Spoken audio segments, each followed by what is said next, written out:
Good morning everyone, সবাই কেমন আছো? আশা করছি সকলে খুব ভালো আছো, আর আমিও খুব খুব খুব ভালো আছি।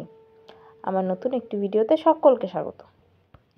আজকে হচ্ছে মঙ্গলবার, এখন এই 10:30 মতো বাজলো। পাপা বেরিয়ে যাচ্ছে ডিউটি, আর বাবু এখন উপর থেকে টাটা করছে। ওকে প্রতিদিনই বলি উপর থেকে কর, কিন্তু নিচে যাওয়ার জন্য ঝোঁক করে, কিন্তু এইবার এসে দেখছি একটু ঝোঁকটা কম করছে। বললাম ভালোই হলো, নিচে যেতে হচ্ছে না। তো যাই হোক, তারপর উপর থেকে একজন, উপরে ফ্ল্যাটের একজন এসে আমাকে প্রসাদ দিয়ে গেল। ওদের পুজো ছিল বললো, তো ওই জন্য প্রসাদ দিয়ে গেল। দুপুরে ওই জন্য আমি আর রান্না বান্না খাবারগুলো কিছু খাইনি, যা প্রসাদটা দিয়ে গেছিলো সেটাই খেয়ে নিয়েছিলাম। চিনি না কারা দিয়ে গেল, মানে আমি তো এখনও কাউকেই চিনি না ফ্ল্যাটের, কিন্তু তাও এসে দিয়ে গেল, সেটা কোনো ব্যাপার না। প্রসাদ যে কেউ দিলে তো নিতেই হবে, সেটা না। তো ওটাই এখন বসে বসে খেয়ে নিচ্ছি। বাবুকে খাইয়ে দিয়েছি, ওটা আমি খেয়ে নিলাম, কারণ থাকলে খারাপ হয়ে যাবে, মানে আর ওটা থাকলে থেকে যাবে। ভাত তো পরেও খেয়ে নেওয়া যাবে, ওই কারণে ভাত না খেয়ে আমি প্রসাদটাই খেয়ে নিচ্ছিলাম। ঠাকুরের খিচুড়ি প্রসাদ আবার কার না খেতে ভালো লাগে, আমার তো ভীষণ ভালো লাগে। আমাদের ওখানে যখন মৎস্যগুলো দেয় না, আমরা তো যাই, গিয়ে খেয়ে আসি। মৎস্যপুরীর আলাদাই টেস্ট।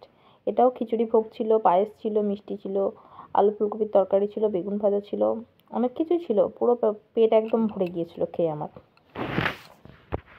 আজকে রান্নাও আমি সেরকম কিছু করিনি, আগের দিনের মাছের তরকারি ছিল, মাছটা ছিল, ওই কারণে ওর বাবা বললো আর সেরকম কিছু করতে হবে না। শাক করেছিলাম, ওই মাছের তরকারিটা ছিল, আর কিছু একটা করেছিলাম, যাই হোক এই মুহূর্তে আমার মনে পড়ছে না।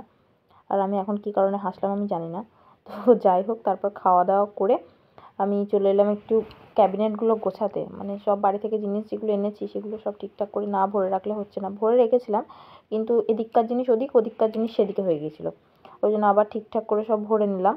ময়দাটা রাখার জায়গা পাচ্ছিলাম না, মানে বেশি হয়ে গিয়েছিলো। ময়দা যে কোটোটাতে থাকে সেটাতে ধরেও কিছুটা থেকে গিয়েছিলো, তো এই হাঁড়িটাতে ছিল, দিয়ে ওটা থেকে আবার এই কোটোটায় ট্রান্সফার করে নিচ্ছি। হাঁড়িটা রাখলে অসুবিধা হচ্ছে, হাঁড়িটা উপরে তুলে দেবো।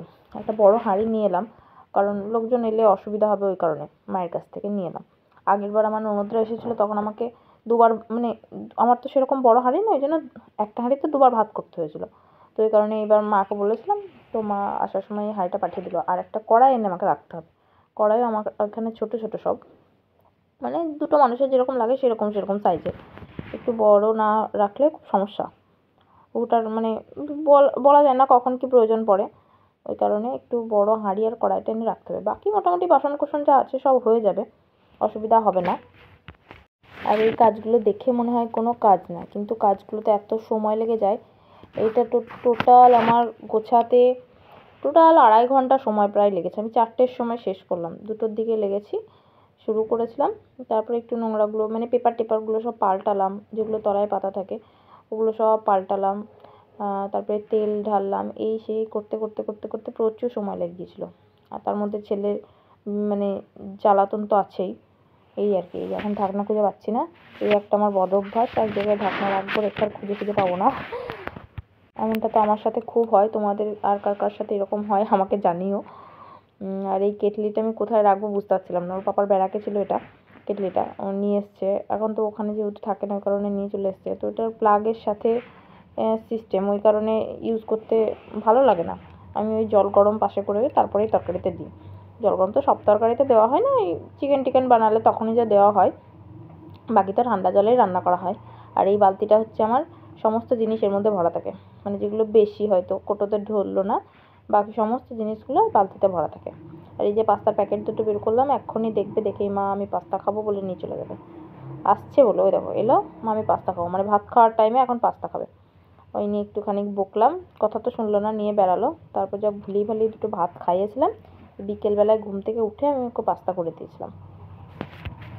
আর এই বাচ্চা কাচ্চা থাকলে তো জানবেই, যে কাজটা 5 মিনিট লাগে, ছেলেপিলে কাছে থাকলে সেই কাজটা 25 মিনিট লাগে। আমার একার বলে নয়, সবারই বোধহয় সেটাই হয়। তো এখন ও দুটোকে নিয়ে কোলে করে নিয়ে বিছানায় যাচ্ছে, পাস্তা খাবো। কিছুক্ষণ পর পর এসে আমাকে বলছে, মা এবার তোমাকে পাস্তা করে দাও, এবার তোমাকে পাস্তা করে দাও। আমি এখন বলেছি আমার এগুলো গোছানো হবে, তারপর তোমাকে আমি পাস্তা করে দেবো। সে কারণে মা এবার তোমাকে পাস্তা করে দাও, মানে 5 মিনিট অন্তর অন্তর খালি বলছে। এগুলো ঠিকঠাক না করে রাখলে কি বলো তো, আমি মানে কোনটা শেষ হয়েছে, কোনটা আছে, কোনটা আনতে হবে, এগুলো বুঝতে পারছিলাম না। ওই কারণে মাঝে মধ্যে না চেক করলে আমি বুঝতে পারি না যে কোনটা আছে কোনটা শেষ হয়েছে, আবার আনতে দেবো এরকম টাইপ। ওই কারণে মাঝে মধ্যেই দেখতে হয় এই বালতিটা খুলে। এই বালতির মধ্যেই সমস্তটা থাকে, যদি থাকে তো সেটা ঢেলে নিই, বাকি আর যদি না থাকে তো বলি যেটা আনতে হবে, এটা শেষ হয়ে গেছে। ওই কারণেই দেখছিলাম এখানে খেজুর টেজুর সব ছিল, ছোলা টোলা ওগুলোই ঢালছিলাম সকালবেলা যেহেতু ভেজাই ছিল ছোলা টোলাগুলো, ওই কারণেই আর কি। Good evening everyone. সন্ধ্যে টন্ধে দেখিয়ে এই বসলাম, 5:30 মতো বাজলো, সন্ধ্যে লেগে গেছে। বাবু ঘুমাচ্ছে, সে তখন গোছাচ্ছিলাম, দেখালাম। সে গুছিয়ে টুছিয়ে 4টের সময় শেষ হলো সব কিছু। তারপর বাসনটা ধুয়ে, অল্প বাসন ছিল, তার আগে কিছুটা মেজেছিলাম। বাসনটা ধুয়ে গ্যাস ট্যাস মুছে 4:30টার দিকে এসে একটু শুলাম। বাবু বললাম তুই ঘুমা, অনেকটা সকালে উঠেছিল, বিরক্ত হচ্ছিল, ও ঘুমোলো, এখনও ঘুমোচ্ছে। দেখি উঠে আবার হয়তো পার্কে যাবে বলে কাঁদবে, আর নিয়ে যাবো না, সন্ধে হয়ে যাচ্ছে, ঠান্ডা বাইরে, আর ভালোও লাগছে না। এই ব্যাপার, দেখি এবার রাত্রিবেলা আবার খাবার দাবার করতে হবে। কালকেও এত কাজ ছিল, মানে কোথাও থেকে আসলে তো কাজ হবে, প্রচুর কাচাকুচি ছিল, ঘর টর পরিষ্কার করা, এই সেই দিয়ে বিকেল 5টার সময় আমি স্নান করে ভাত খেয়েছি কালকে। ওর বাবাও সারাদিন কাজ করছিল খুটখাট করে, জানলা টাল্লা পরিষ্কার করা, ফ্যান পরিষ্কার করা, এই সেই সব কিছু করে ও অনেকটা লেটেও প্রায় 4টে 4:30টার সময় ভাত খেলো। ওকে ভাত দিয়ে আমি স্নান করতে গেলাম, প্রচুর কাজ ছিল। আজকেও তাই, আজকে আমার কাজ ছিল বলতে সকাল থেকে রান্নাবান্না সেরকম কিছু করিনি, টুকটাক করেছিলাম। আর প্রসাদ দিয়ে গেল উপরে ফ্ল্যাট থেকে একজন, ওদের কালী পুজো হয়েছিল, তো সেই প্রসাদটা আমি খেয়ে নিলাম। ভাত আছে, রাত্রিবেলায় রুটি টুটি কিছু করবো। বাবা ফোন করলো, বললো চিকেন নিয়ে আসবে, তো দেখি আনে কিনা। চিকেন আনলে চিকেন আর রুটি, আর ও উঠুক, ওকে কিছু একটা খাবার করে দিতে হবে। আর মোটামুটি এই হচ্ছে ব্যাপার। আর আমার মানে ও তো দেখালাম কি কাজগুলো করছিলাম, নিচের সব ক্যাবিনেটগুলো পরিষ্কার করলাম, মানে জিনিসপত্র কি আছে না আছে, কতটা শেষ হয়েছে, কোটোগুলো ফাঁকা হয়েছিলো সেগুলোতে ঢেলে নিলাম, এই সেই করছিলাম। করতে করতে দেরি হয়ে গেল, আর পারছি না, ভালো লাগছে না। ওখানে গিয়ে এক পরিষ্কার, এখানে এসে আবার এক পরিষ্কার, ওই চলবে আমার এখন। দেখো এরপর কী করি না করি।